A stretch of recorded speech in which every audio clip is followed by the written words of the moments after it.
In the wake of a fiery clash between US President Donald Trump, Vice President J.D. Vance and Ukrainian President Volodymyr Zelenskyy at the White House, leaders around the world have offered forceful reactions, including Canadian Prime Minister Justin Trudeau, who posted, "Canada will continue to stand with Ukraine and Ukrainians in achieving a just and lasting peace." German Chancellor Olaf Schultz wrote, "No one wants peace more than the citizens of Ukraine." The EU's top diplomat, Kallas, offered the free world needs a new leader.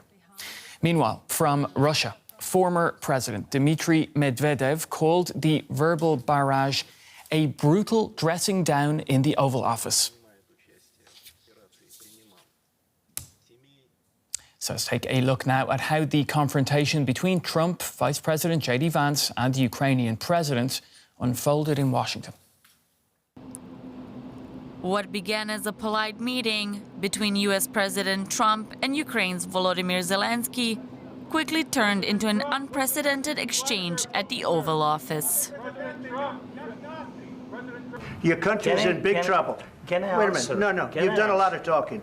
Your country is in big trouble. I know. You're not winning. You're not winning this.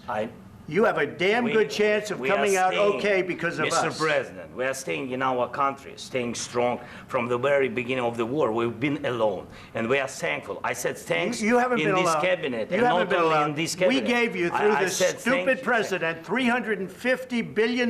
You voted we gave for you your military equipment, and you men are brave, but they had to use our military. Yes. What about if you didn't have our military equipment, if you didn't have our military equipment, this war would have been over in 2 weeks. In 3 days. I heard it from Putin. In 3 days. This is something maybe new. less. In 2 weeks. Of course, yes. It's going to be a very hard thing to do business like this. I tell you. Just say thank you. I said a lot of times Accept that there are disagreements, and let's go litigate those disagreements rather than trying to fight it out in the American media when you're wrong. We know that you're wrong. But you see, White House staff asked the Ukrainian President Zelenskyy to leave, after which both presidents gave statements to the media. Did you sign the deal? we had a meeting today, as you know, with President Zelenskyy, and I would say it didn't work out exactly great from his standpoint. I think he very much overplayed his hand. We're looking for peace. We're not looking for somebody that's going to sign up as strong power and then not make peace because they feel emboldened, and that's what I saw happening. I'm looking for peace. We're not looking to go into a 10-year war and play games. We want peace. Nobody wants to finish more than we, because we in Ukraine, we are in this war. We are in this battle, a battle for freedom, for our lives. So I'm just telling that I think that we have to be on the same side, and I hope that the president on our side together with us, and that is very important to stop Putin. And I heard from President Trump a lot of times that he will stop the war, and I hope he will. With the relationship between the US and Ukraine at an all-time low and the minerals deal off the table, the risk of Ukraine losing US support hangs in the balance. Let's bring in DW correspondent Nick Connolly in Kyiv, who's been following this extraordinary meeting between Trump and Zelenskyy. Nick, great to see you. So we've had a night to sleep on that exchange that we witnessed yesterday between Zelenskyy, Trump and Vance. What are people in Ukraine saying about it? It's pretty hard to find a critical voice for Zelenskyy here in Ukraine, even people who criticize him every day for his internal politics. You just can't see a way that he could have avoided that. They see this as an ambush by Trump and his team, starting with the comments when Zelenskyy got out of the car, Trump saying, oh, he's all dressed up, because Zelenskyy obviously doesn't wear business suits during wartime. The kind of atmospherics, the vibes were very hostile. Even when Zelenskyy was trying to kind of put his point across, they were shouting over him, sometimes Vance and Trump doing it together, and basically accusing him of having hatred for Putin after Putin has invaded this country and cost tens of thousands of lives. So all of that has gone down exceedingly well, badly rather. Even more the kind of then tones from kind of Republicans afterwards saying that maybe Zelenskyy needs to go and that America needs to deal with someone else. This is all something that is only just bringing Ukrainians together in their rejection of this US administration. There's a real sense that Trump's cunning plan to end this war is just to bully Ukraine into capitulating to Putin. And as one Ukrainian analyst told me on the phone this morning, if we wanted to capitulate, we don't need Donald Trump to help us do that. What does this all mean now for Ukraine's ability to fight this war? It is very, very scary for Ukrainians right now, working out what they can do with European help. I mean, we don't know yet that American support is going to disappear immediately. There have been reports that it is now being, dwindling and is potentially going to be stopped as Trump tries to put pressure on Ukraine to agree to his deal. We've got the Europeans meeting tomorrow, trying to see what they can put together. There's a hope that the European countries will put together a huge economic and kind of defence plan to shift resources this way. But certainly, all through this war, America has been the country providing the highest tech support, the intelligence that allows Ukraine to shoot down Russian missiles, gives it the warning that Russia is about to launch these attacks. So it is going to be very, very difficult. But right now, it doesn't look like there is any other game in town, any other alternative, apart from hoping that Europe somehow gets its act together and provides the support that America has been since the beginning of this war. We'll leave it there, Nick. Thanks for that update. DW's Nick Connolly in Kyiv for us. And let's stay in Kyiv and speak with Yuriy, who is the advisor to Ukraine's Minister of Strategic Industries. Thanks for joining us on DW News. Firstly, what was your reaction when you saw that exchange between Trump, Vance and Zelenskyy last night? Disbelief. Good afternoon. I think everybody who saw this unfold live was experiencing sensations of disbelief, and it's incredible what we saw. And of course, this is not what Ukrainian delegation went to Washington for. We have worked on the level of our teams very, very closely to ensure that this framework deal will be signed in DC. And of course, that press conference resulted in the derailment at this stage of this process. But I'd like to stress from the very beginning that we have to stay pragmatic, and we have to realize that despite of what has happened yesterday, we, and I say Ukraine and the United States of America and the rest of the free world, we're still driven by the same objective, to end the war. So we have to be pragmatic, we have to put the emotions aside, and we need to find a way to preserve our unity. Because if we lose our unity, Euro-Atlantic unity, that will weaken Ukraine and that will weaken our alliance. How did you think Zelenskyy handled the situation he found himself in? I could very much relate to how he felt at the moment, because you have to understand, when he goes to meetings of that importance, there are millions of Ukrainians in Ukraine, there are millions of Ukrainians who are refugees outside of Ukraine, and there are hundreds of thousands of Ukrainian soldiers in trenches watching such press conferences in hope that it will bring us closer to ending this war. So, of course, when President speaks, he could not just sit there silently and not respond to these accusations, because it would mean that he was betraying at that moment the millions of Ukrainians who have entrusted our lives in his hands. So it's not just a person, Zelenskyy, it's somebody who is a channel through which the voice of the Ukrainian people speaks. So I could relate to his emotions, and of course it was a very, very difficult situation for him to be in. Now, Zelenskyy says relations with Donald Trump can be salvaged. You mentioned their unity of Western countries, essentially. Are you hopeful that can be the case, and how might that look? Are US security guarantees still possible, do you think?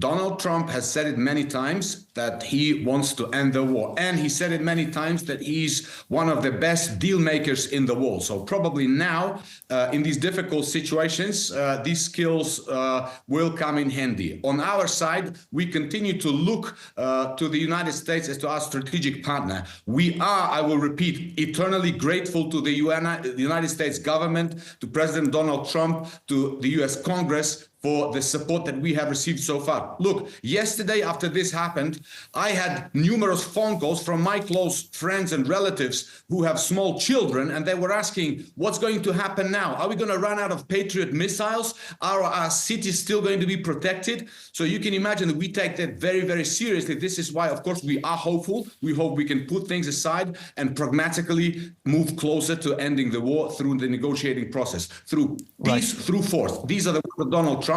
It's still achievable. It's still doable. Let's talk about the deal, OK? Because there's been a lot of talk about this deal over the past weeks and days particularly. What's your opinion of the deal that the US wants from Ukraine?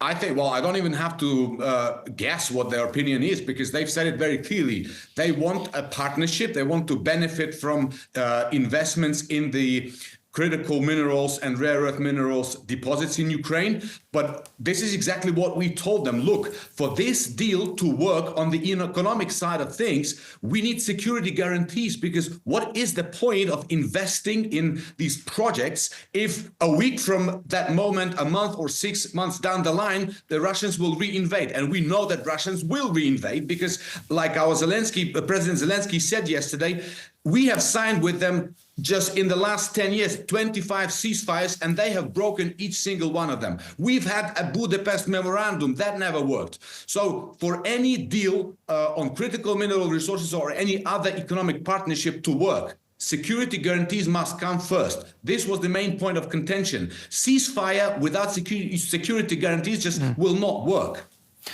Now, let's bring in Europe, because European leaders have expressed their support for Zelenskyy. They were quick to do so yesterday after that meeting that we saw in Washington. They're meeting tomorrow in the UK. What do you want to see coming out of that gathering? Unity, unity, and unity. This, I will repeat, is the most important thing at this stage. We know that Russia understands by now that this is an unwinnable war for them. They understand that to stand a chance to achieve any of their objectives, the only thing they can do and what they're trying to do is to break up the unity of the Euro-Atlantic coalition of those countries who support Ukraine. So hopefully when the European leaders will meet tomorrow, they will reaffirm their commitment to standing with Ukraine. They will reaffirm their commitment to the continued dialogue with the United States of America, and they will continue to support Ukraine. We will, like we said before, we will do the fighting, but we need their support. We need them to ramp up their defense industry production. We need them to increase the defense spendings, because the threat that we are facing, it's so huge that the domestic preparations in the European countries have to be commensurate. We are ramping up our own domestic defense industry base. We have increased the output of our defense industry by 35 times in the last 3 years. This is despite the missiles, despite the drones, despite the war. So I'm sure a lot more can be achieved, and it's great that the European leaders will meet tomorrow. And I hope this will send another message of hope for this negotiating process, which at the moment is experiencing difficulties. Difficulties, some might say that could be an understatement. We're seeing quite a big shift in relations between Europe and the United States. How concerned are you for Ukraine, seeing that there is this shift between Washington and European capitals?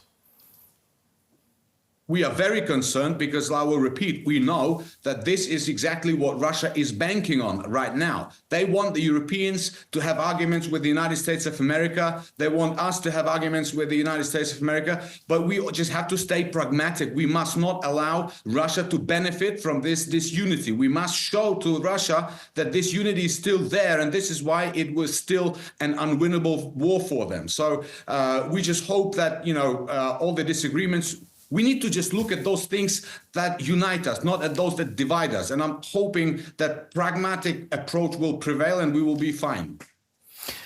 Yuriy Sak, we're going to have to leave it there. Advisor to Ukraine's Minister of Strategic Industries. Thanks for joining us today on DW News. Thank you. That was Yuriy Sak, who is an advisor to Ukraine's industry minister. And in the last few minutes, the German Foreign Minister, Annalena Baerbock, has been responding to Friday's episode in the White House. She said Donald Trump's treatment of Volodymyr Zelenskyy marked the beginning of a new age. Take a listen. Yesterday made clear that a new time of ruthlessness has begun. A ruthless period where we must defend the rules-based international order and the power of law against the might of the strongest. Otherwise, no free country with a stronger neighbor can sleep peacefully anymore. Therefore, I say clearly across the Atlantic, We must never be indifferent to what is right and wrong. Nobody needs and wants peace more than the people of Ukraine.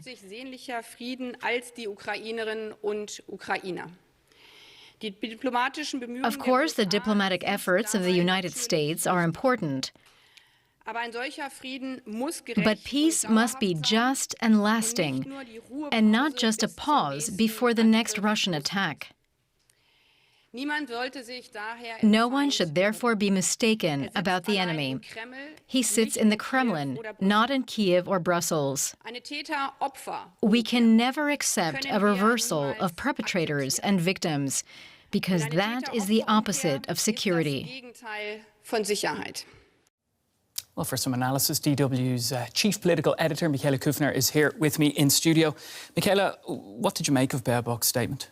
Well, it's very interesting timing that she made this statement. Chancellor Olaf Scholz, he only issued a written statement, essentially signaling, like many European leaders have, that Germany is at Ukraine's side, with the notable exception of Hungary's Prime Minister Viktor Orban, who basically is on the side of Donald Trump, saying that he wants to make peace and that the Europeans just have to face up to some hard truths. It's important to know that Germany is in the midst of coalition talks. The foreign minister's party, the Green Party, is by all means very unlikely to be part of this next government. So Annalena Baerbock at this moment in time speaks somewhat liberated from actually having to put into practice what she says, but she remains true to her own convictions that Germany and Europe must stand up to maintain the international order, the rules-based international order. And it's very significant. She said she's horrified at what we all witnessed last night, and that this is something that the Europeans now must rally behind, also calling for more financial and military support for Ukraine. It's interesting what you're saying there, because, of course, she is part of that outgoing administration. As you say, it's unlikely that she'll be part of a new administration. But what I want to know is, does her position differ greatly from the likely new Chancellor, Friedrich Merz?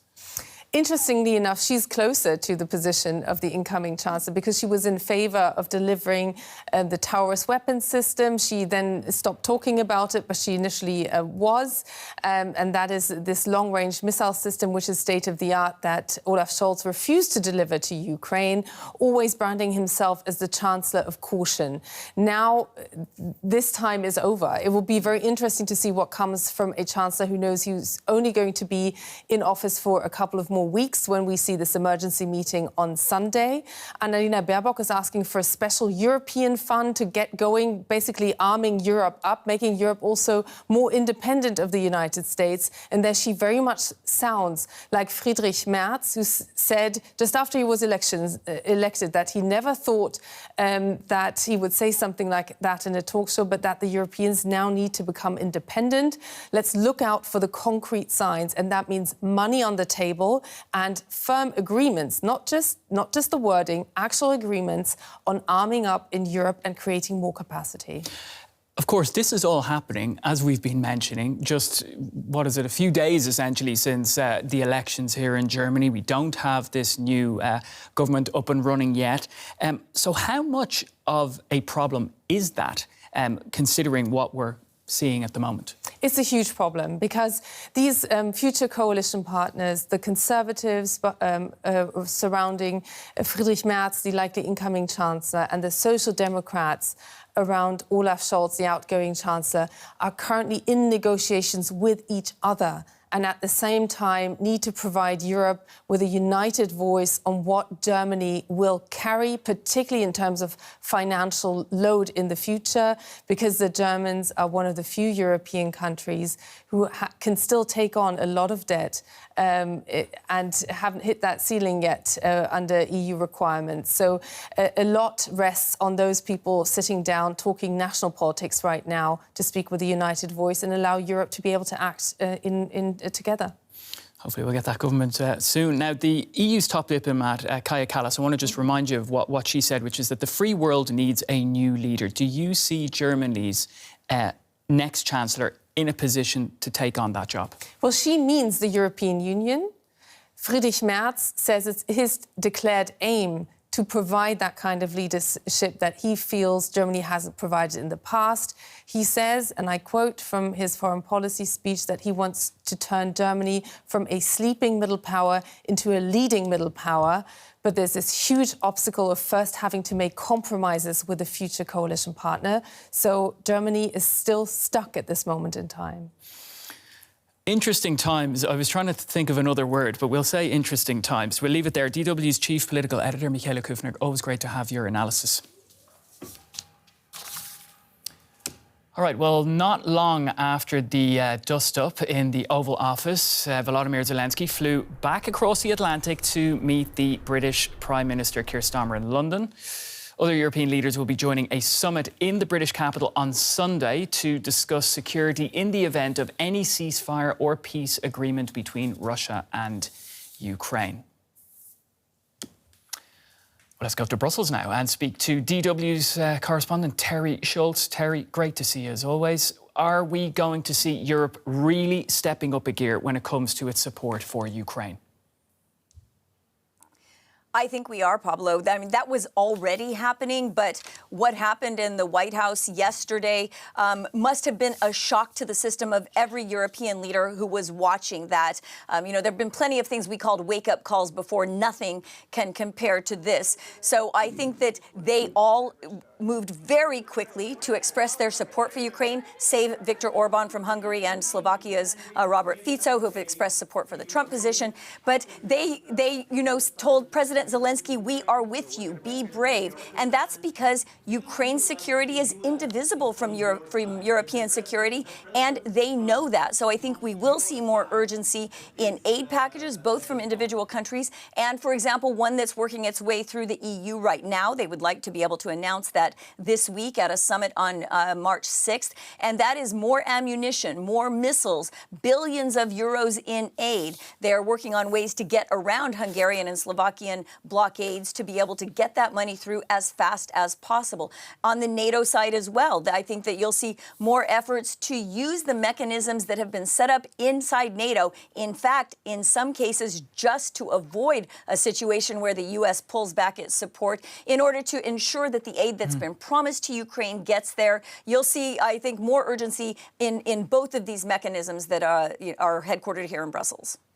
Now, Teri, Volodymyr Zelenskyy has arrived in London. We were seeing images there of his plane touching down in the UK. He's due to meet Prime Minister Starmer.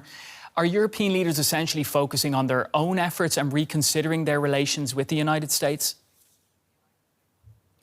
I think they're probably reconsidering their relations, but nobody can afford to just sort of kiss off that relationship. The transatlantic backing for Ukraine is absolutely essential. Anything that they can continue to get from the United States is a huge help. But as you say,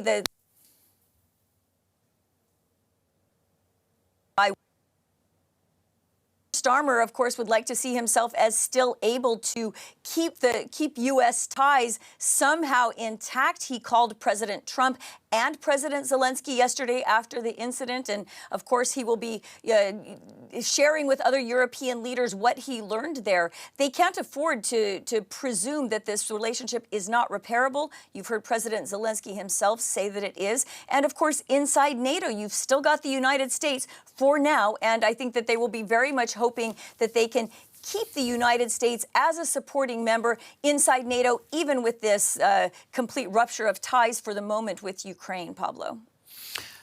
Thanks, Teri. Always a wealth of knowledge. DW's Teri Schultz in Brussels for us. Thank you.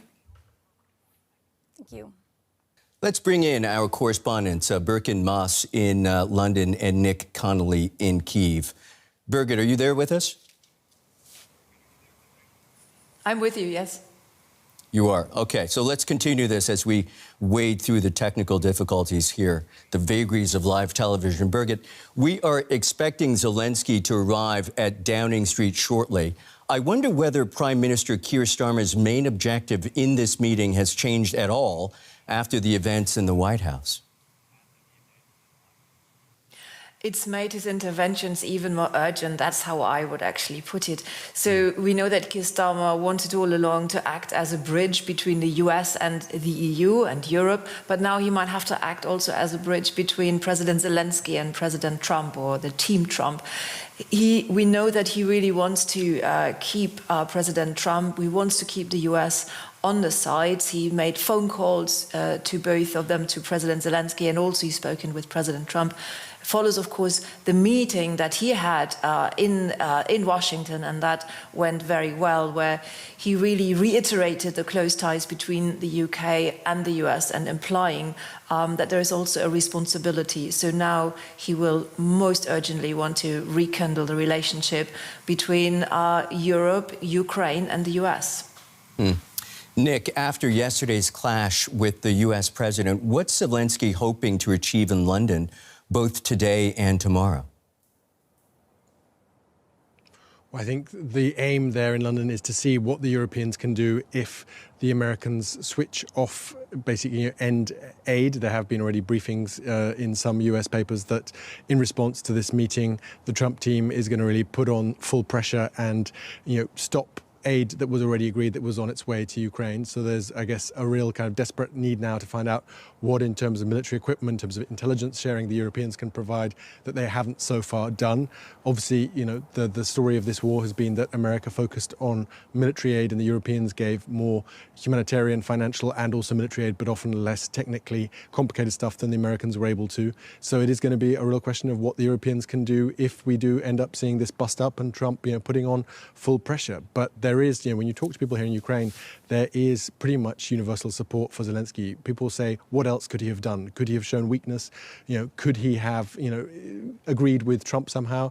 Most people are convinced that had he gone along with the kind of Trump show there, then, the next compromises, the next kind of humiliations would have been pretty close by. So it is a very kind of unified picture here in Ukraine, but people are scared, obviously, what the consequences of this are. And Birgitte, back to you. You could say it's been one wake-up call after another for European leaders. Do we expect them to finally act swiftly after the most recent one in the Oval Office? That's certainly what Keir Starmer, who's organising the Ukraine conference tomorrow, that's certainly what he's hoping for. So the UK have come to Washington with a gift, with an increase of defence spending. Keir Starmer will be hoping that other European countries follow suit. Also, the UK have announced that they would be, if there was a ceasefire, if a deal was brokered, that they would be prepared to send troops. France has done the same. So the question is, will other European countries follow? But what's really most important, I think, is for the UK to gather some support, stand together to stand behind President Zelenskyy, but also at the same time not alienate the US any further, because that would be the big fear, as Nick has said, that the US could somehow pull the plug on their military aid, and that would of course be a very catastrophic outcome for Ukraine and for the rest of Europe. Catastrophic indeed. Stating the obvious, Nick, when I say Ukraine desperately needs the U.S. and its weapons, any indication in Kyiv how this relationship might be salvaged?